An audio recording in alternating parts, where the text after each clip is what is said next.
Yo, what's going on, guys? And today we'll be talking about shout out the Philadelphia Inquirer, specifically.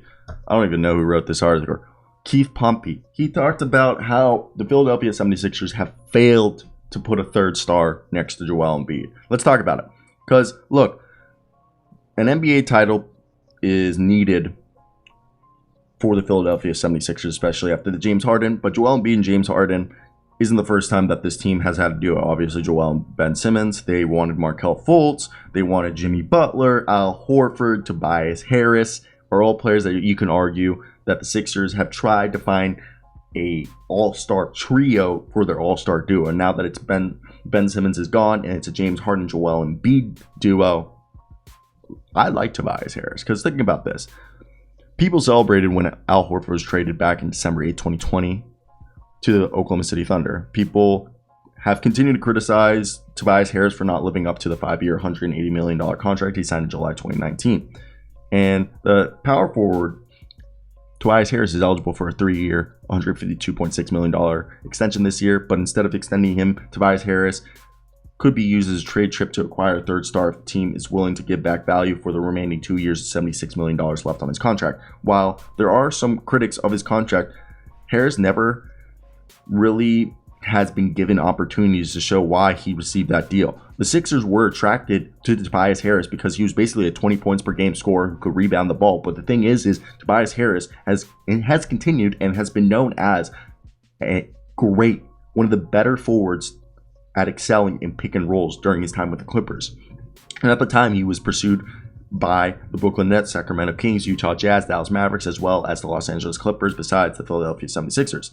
And the thing is instead of utilizing his strengths, the Sixers, by having him run pick and rolls with Joel Embiid and other players, Tobias Harris has been relegated to a third, arguably the fourth option now with the rise of Tyrese Maxey. And yet he gets viewed as the weak link and as a hard-to-trade contract, even though his usage rate has been in the bottom half of players making at least $20 million per year over the last 3 seasons. However, he has been one of the most efficient players in on-ball and pick and roll situations.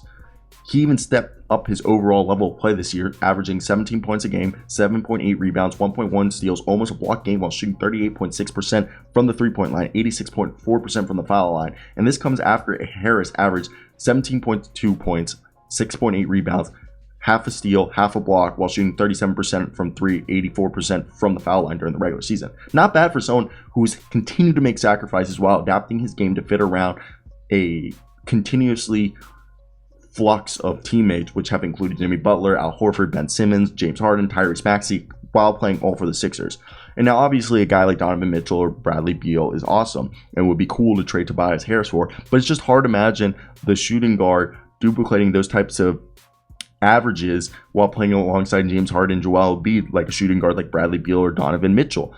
Now, I think people don't realize that the Sixers would be better off upgrading their bench than swapping out a high salary of Tobias Harris for another player who might not be a perfect fit. But looking for a third star is nothing new for the Sixers, and they've been star hunting ever since they lost to the Boston Celtics in the 2018 Eastern Conference semifinals. And they struck out in bids to acquire LeBron James, Kawhi Leonard, and Paul George that summer. But things changed when they got Jimmy Butler, and then they acquired Harris in another huge deal from the Clippers prior to the 2019 deadline. And on paper, that star team needs to win the franchise's first NBA title since 1983. And it was crazy to think about Harris, Butler, Embiid, Ben Simmons, and JJ Redick couldn't do crap. And now the Sixers suffered a heartbreaking Game 7 loss to Toronto in the conference semifinals, and following that, they sent Butler, a free agent to Miami in a sign and trade, and opted not to re-sign Redick, and instead they went after Al Horford, who was over the hill. And even though he showed on the Celtics that he's not over the hill, it was just a bad fit with the Sixers. And look, so one has to wonder what a change of scenery would do for Harris, or if the Sixers can figure out how to get him more involved and utilize their assets better. I think it's all interesting. That's basically the video. They've sucked at finding. I think they just need to maximize Tobias Harris and Tyrese Maxey. And I mean, Shake Milton, Furkan Korkmaz, Georges Niang, Matisse Thybulle, Tyrese Maxey, Tobias Harris. Those are all good co-stars. Bring back Andre Drummond. That's not a bad team. Not a bad team. Okay, but hey, that's the video, guys. What are your thoughts down below? Poopers.